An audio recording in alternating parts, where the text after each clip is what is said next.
ɛna me client no a ɔmo ba no ɛyɛ awerɛhosɛm ɛntaafo mmienu mmerante ɔmo anifrafo ɔmo mmienu nyinaa na yɛbɛbudi ɔmo bɛdi nkɔmmɔ ahwɛ deɛ kɔfa a saa nifraeɛ ne bɛrɛ wɔ mo nti ɔmo na ɛba no nti momfa nto ɔmo so maane Paul ne maane Anthony momfa nto ɔmo so no ɔmo mmrae traffic conductor na odi animu no on direct traffic ni yi traffic conductor no mfa ni nyina nkyɛ now ntrase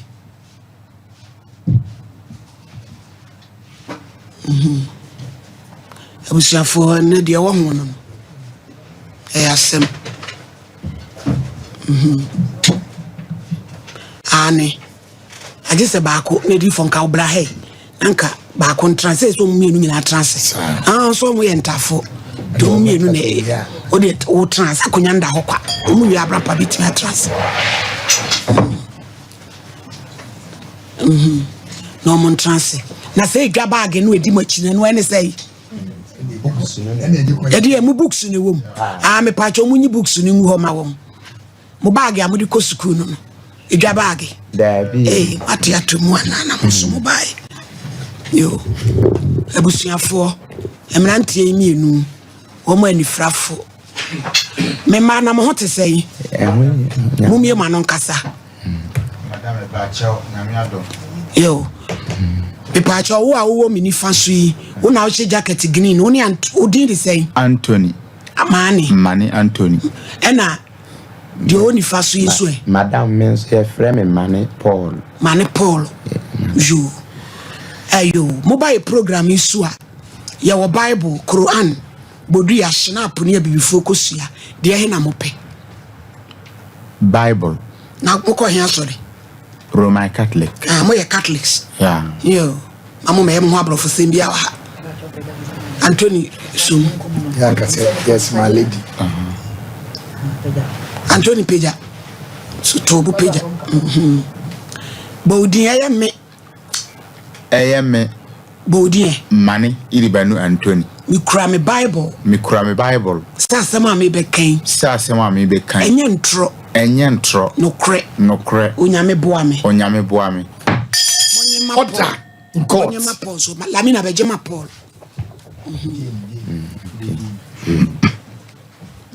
Paul Peja Bodin me ye frame mani nantamba Paul mi kura me Bible sa sama me be kan se asema mi be kan no kre mi nitro onyame boa me order why na ye penny Antonia na Paul Paul e frɛ wa ajeso Paul madam me pa achew manya nfie sen madam me pa achew ya 26 years please my lady manya 26 yes my lady manya 26 yes my lady you ya ka ukasa biwa no why yes my lady yade no ba da ben yare ne de omo we nyina na etisa ye nkura abrem ti munhu ade da bi o madam munhu ade da yes my lady 26 years ni no ai na mo ma me ne mo papa we me pa chew my lady me ma me ne me papa de ye papa na ka baabi nti aka ye ne ye ma me nko a ne wo ho sese mo te he ye te de matu ajan kurom jam de matu ajan kurom sese mu ko school madru sen me pa chew school na ye kono ye wo level 100 Wesley College master at university no university training college you Anthony madam my lady mo start ya na mo ye nifrafo a de wo mo no sen na abraboneti abrabone de my lady na ebe ya nkura na me ya na ka se obia te se ne yete na mu wade de ntam fu se wiase ya hetum ti na ka se obia te se saa yete no ti ya wo hosa na uko ba bia na wakopema yi na ja pem object bia na omo say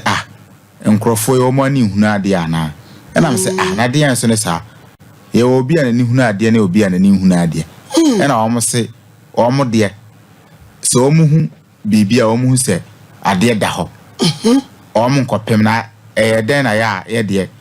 ye ko hu ade ana ya pem sa anti na omo detect say ye anifrafo ena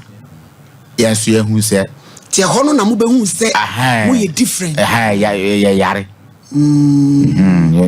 ti mo start school no way yes start school no wa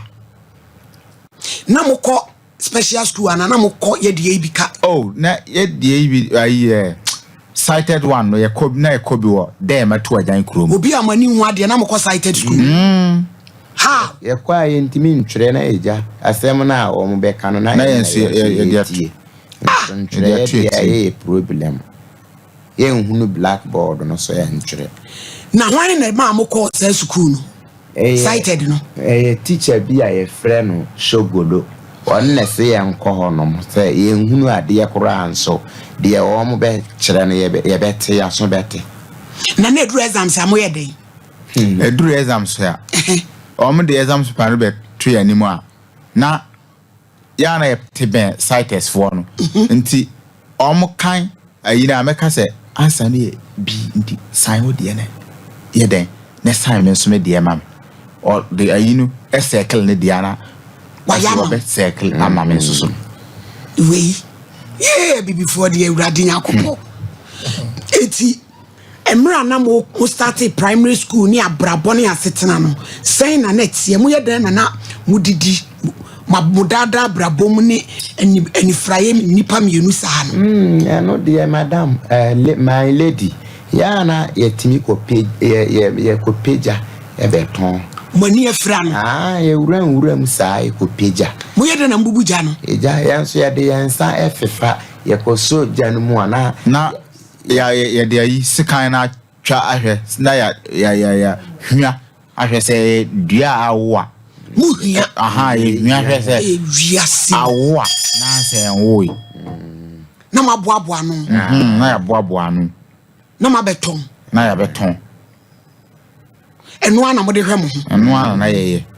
na fe mo komani na ye den ye ko dru ba bi no na ye se yanso ye ntimi ye pese eko sere kakra tina mo ba krum ba sere sika obi nya kwan kakra de na ya na yanso yetimi akoto gari e o school ba ni nyina so no ma dwi se school no mo be ko na mo amuni made okay yes ade de nyame se nka no kra kakra ni made ye bibi JHS no mutwa asen JHS mo do be ko SS no mu me grade na minya 22 na se ni Anthony wa bon madam Paul Sweezy madam menso 27 year 27 na mabo babu ko free SHS yeko free SHS ni bi na mo ko no we why senior high enya na mo be ko bi am ye program otachi ma no amakai ye be nkrofo che mo galini ni am no me mai ena mo SS no mo ko no net sen ne mo odin e won so na excited ana and na special inclusive excited for ho na mo so online den so ho nti ho no de time be na mo start say afemu ko blind for school na mo use wo mo ne ma ne de asua de started 2013 sata na mo JHS da bi na ye wo ye ko gina primary 3 eti ho no de start say de ni frafo unit kire ma de yes net sen okay call ye ne de wo class bi wo ho no my friend brain class nti ho na ye call ye e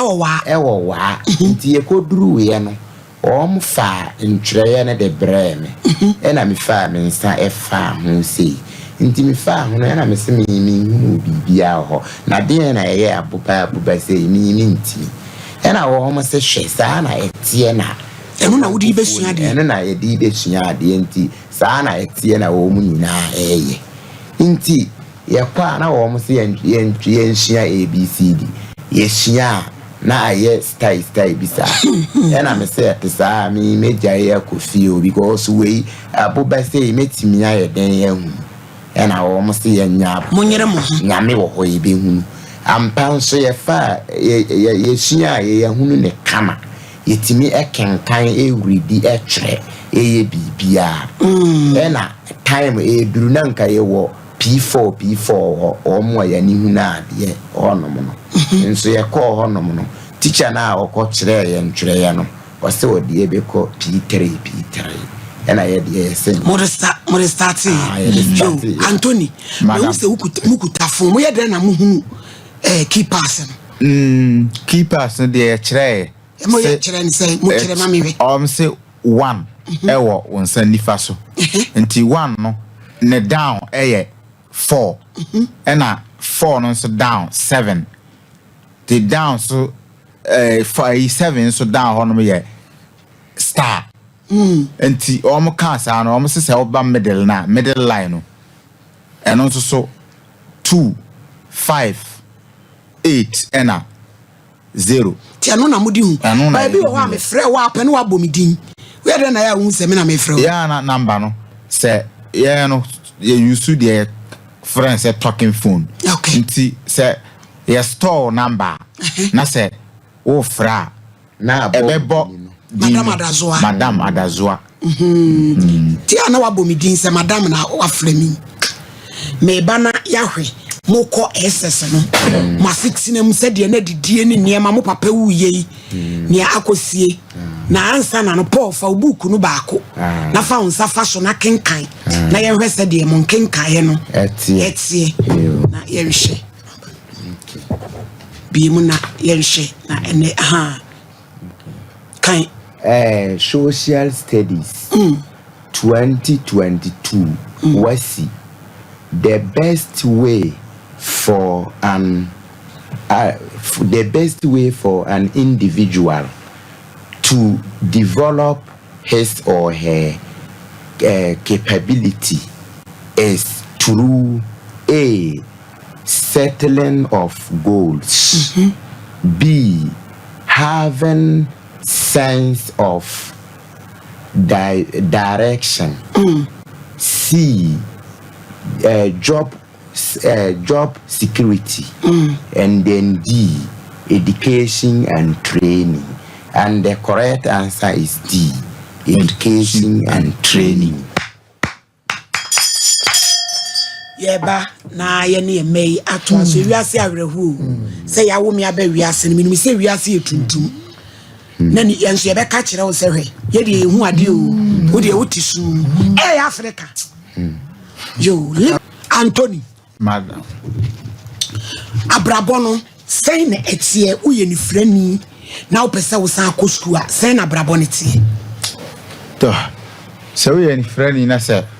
o pese o san ko school na wa wo phone ni bia to onso o be sere agire o sere amanfo aboa se na ebe ya obenya bi atimi akọ school no nti abraboni nye easy anya easy kura na mo papa free mu da ben o free mu 13th April 2012 eni esache ache ese mo ne mo maame a no no so e de adwuma ese ono nso no na ni hu na de kura ena o ko 70 years ntia mo maame so ani fra ne bia ka mo wo anuanu mpanifo ana Anthony ewo anuanu mpanifo de na obaako ewo aye abofo chichiwere o e de o ono na yere na wo adwuma mo na mo ye ka chire ana ka chire na ofie ono de nani fry o yo ba bema na mo maame na 70 years onye 70 years si am level 100 no mo when the hwem Australia na ya yanso ya makwan na ya bafie a be sere kakra se na be ya be bie na ya nya bia kotua school fees ba ma dwen se school no so mo be ko ya dwen se woni bi buku ri ba ko man Tony no no so nkenka me yenhwe lamina bejima no apo no no ko yama no no wo de fa hen de yama no Anthony bi mu na kenkan na yenhwe sɛdeɛ mo adesua ne te we history okay 2022 wasi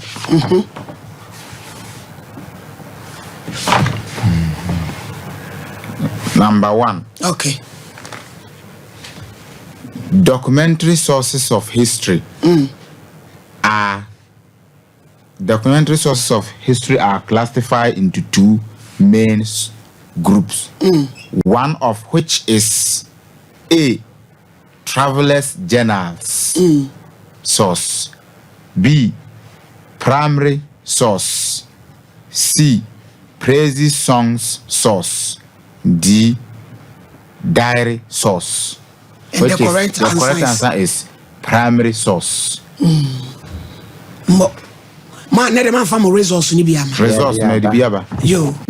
ma ya Paul kan odi e baako na Anthony so kan reason ye hwe sade na musua no mo bɔ mo homode a na nipa e beboa ma ya boa mo. Okay. Yes mo de be ye aduane die. Okay, number 2. Students can achieve mo resource asem na mo kan. Resource no ma fa bia ma. Ya dia ba. Okay, madam enini. Anthony de ba ko me so me de o so me hwe na ye hwe mam. Ase Paul de ase wa bon kakara. Ayo. We ye wasi Africa Examination Council. Na economy resource checking. We ye money udi na shen finfin mi hunu bo.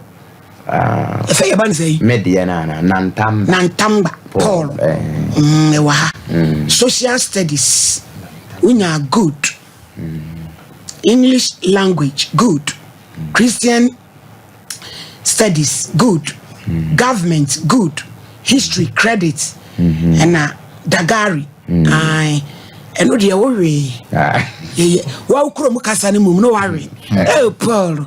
ya ma fail enye why madam mate ena Anthony so edieni eno so social studies unya 83% good English 83 Christian C5 credit government good history credit dagari also no so worry na na mukro mu kasa na muntimi anya grokra na mo mukrom kasa no muntimi na na mukrom kasa na mu dwane wa na betwera mamo the way that na omo ye no omo ye say almost ye no the stories bia omo de buy na anya grokra mu ba bia yo ye ba me pacho traffic coordinator no mo man frɛ Paul nkotrase na ko Dr. Lawson Homla traffic man kusuni mu na kra ode mo na mo ye mo de ya ye wo faase munua baba yes man anyway you na mama say onye traffic no no onko school oko nene wanko nne se on mejae on be direct traffic no mai kakra yo hey Anthony say ya madru say de say me obay wanya bi oba da bi e say ye we school na say mu ye no mo ye virgin mo ye virgin yes my lady muko school mo unya oba bia amode wani atutu nanim say bia mo ne be hyehyɛ wade wahu bi Anthony kan kura wahu bi oh am wanya bi da bi afena eja nyankopon ya adom na say ewia na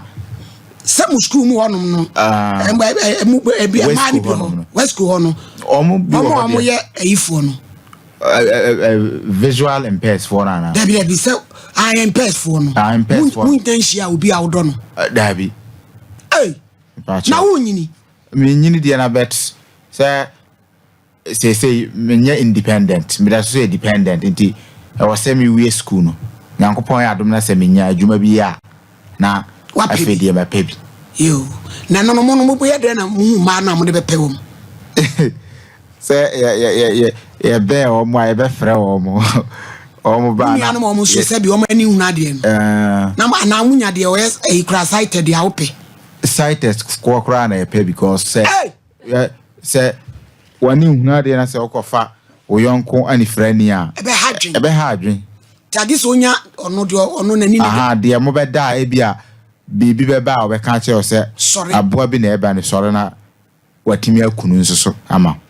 ayo meba mebusa mo kwan mo danajo na sebe mo pese mo jam na ya mo koye Lawson mai edi nkomo wiase awerehu anifrafo no ekobubuja yeah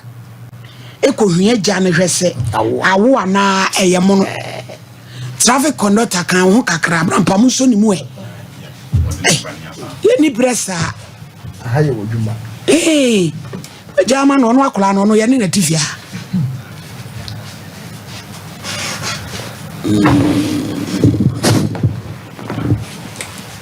Paul madam yes madam so the body my lady Anthony my lady eya na mo nu mo ho se ye bo mo sei mo ba wi ase se mo regret mo ho na me ya korane de me regret but say ma hu se ya na nyame o ya de bia o pese na djuma ye be daddy na ni mo nyam e be daddy ntino me de me se bibia ye nyame oro na eja ya sa o be hwe yen susu na mo ko school no se stigma mushi asa na many be stigmatization say nipa munyi mu bi aye hamo ana because of my situation ti na nipa hamo ne ade my lady nipa de bi wo hosa bebre kwa beso ya binom omu hu se wani hu na ade na omu mpese omu tebe wo suma omu kra se omu ko ya ade mrewa na ye refuse say koye ti no challenges bi amutumi fefemu moko investing so say ne ho no to compare baby am start here ni invest amoko no say na abrabonity free primary school adewura tertiary tertiary dia to e fan say e better kakra eba ade because honom no omoteniema se omo ye adult people intino omo nyesa to say senior high for na omo ye nkra ye na omo wo ho no you Paul say na mu ra tertiary etie my lady ye call honom de ho ye better junior high ni back of senior high because what the enna menu yi kan omo grown up people ti o kan asem kire omo understanding yi eboa better ti mo college na mo ye den na musua mo amaye visually impaired okay ye kwa ye wo e books wo ho a ye den ye de yensa efefa so ti mo mu de en de lecturer me gina ho nkasa se de okay wo kasa bet wo kasa na on tiase a ebia wo kire na wo kona se bibi e kire wadwenya na wo nso wa ye den wa bie ubuku akenkan moreover you mo start ye my exams okay I start here the ya exams first semester results ne ba net say enyemayo okay na wa hwa wo chiro ye beboa okay yankopon dini munti e beboa you Anthony my lady and so me to try very well me expect say me pass na mosom no Catholic mosom we ewo dem to ajan kurum na ya moko moko first and second mass honom no ase ya kurasi kakrantino first omo ye na ba akopɛ okay ni second mass me ba na mama mo kwan na ewiase nyina ehwe mgbe bi school da ben we be school 9th June no 9th June yes Anthony yemfa ne sɛ mo ada najo sebi afo ade o pese uja o na mo ye den na mo so moko to ana e bi se mo a yemfa ne sɛ munni mu amagya nan wo mu fie no mo ne ade etesa no wo ye den na moko to se me ni nua ida na se etesa unless me nyane no na wasori afa me ko nti se ni ade he ayi me wo faase no so no no ni hwe onu ni hɔ a me nso me pie na me de white candy pepe kwan no nti ja me koduru nra me pie na se me fa aye enwuram na se me koduru ha ja me sumi nya ba bia na ma ye ne sana saboa bi na ebe kawo eno de agi se nyame ya na de asem ma nyame cause unim de ebesi ya na empire ye bompaye se nyame yi sa niema we mfiri ho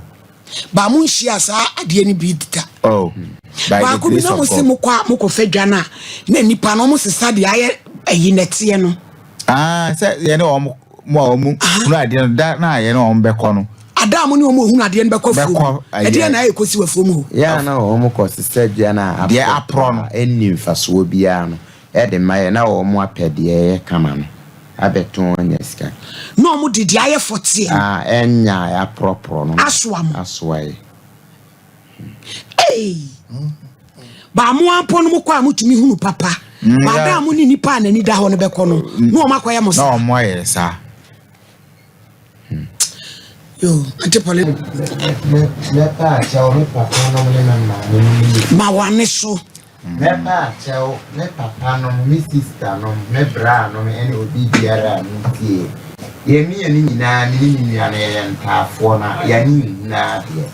na ya nso ye ko school nti ya nso ye sre momwa se kakra mo be hunu mu nuanom eni frantafo yi mobo a mo be dom ye enya bibi edi ko school eni frantafo yi sremo kakra bia mo be hunu ye mobo a mo be dom ye ye betimi edi ko school ye nso ye wia na ye nso ye kai ye nkasa ye nkai mo ye ne mu nyina be ano ba ko na ye nso ye da bia nso ye be bompa ye amamo ye damase se mo level 100 ye wo level 100 ena ye ko school no nso 9th June school no mo kono fahin Wesley College ya so ame hanom na ye wo yo Anthony wi asiti o asa to me mama nom me papa nom me bra ene nom ne obibia me mama ha to yanso ye ya ni frafo ntafo mienu na every day ma to ajan krom ye ko training college ewo swame roundabout haya Wesley College of Education yanso ye hiam wa hakra bia ebe kam obibia koma ode be boy se ne be ya yanso betimi afeda education enu ntina ye ha this afternoon nti yesre obibia amwa mo boy a mpaibo ye de be time achi na mo adwuma ye mo bibia akoso yi amam damase na ya mutu ya sen mo kwa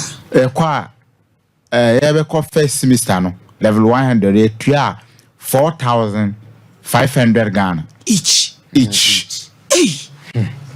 na why ne tua mam na stress ya na ye stress ra ye boaboa no kakra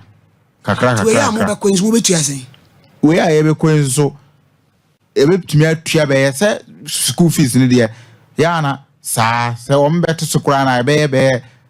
500 ne be free so be 40 something ne de ye be tua obia ansana de obedi timo da hostel ana honom no de ya na training college ne de ya na ye dom timo wo dom school fees no any books ye books no so ye no ne boy den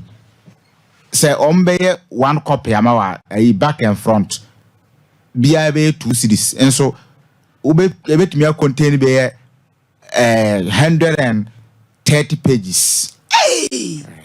ni nyina betua yes one course na papers no so obeto Ghana yenye enema yi we abrochira nka nema we na si de ma omkwa malidi ekosem abusuafo ye mai ni o Anthony Paul ne and Manny Paul obi a wo hwe wom anifrafo a omko school kobubu jahwe agya ne se wu anase enwui asane abeton ada oni ye ne ani da ho no bekoye sesa fochi ane de asoa wom nipa omu hiamoa eti obia munim yen numbers wo frɛ ne a ebi am omo obia be mama hunu wo mo na maboa wo no na mo kwa dem ho ne yegye sɛ mo lord fɛ ne yesɛ lord fɛ odi firi ha kwa asuoso yegye 35 cedis asuoso to dem 15 cedis. Eti mumi enu no moba no in na out no be say. Ebe 100 cedis. You montwe why? Na ye beba bi jam kwan. Na ye nim say adofo no beti. Emwa bi awuhu bia on beba bebo. Enko computer so edwedwe.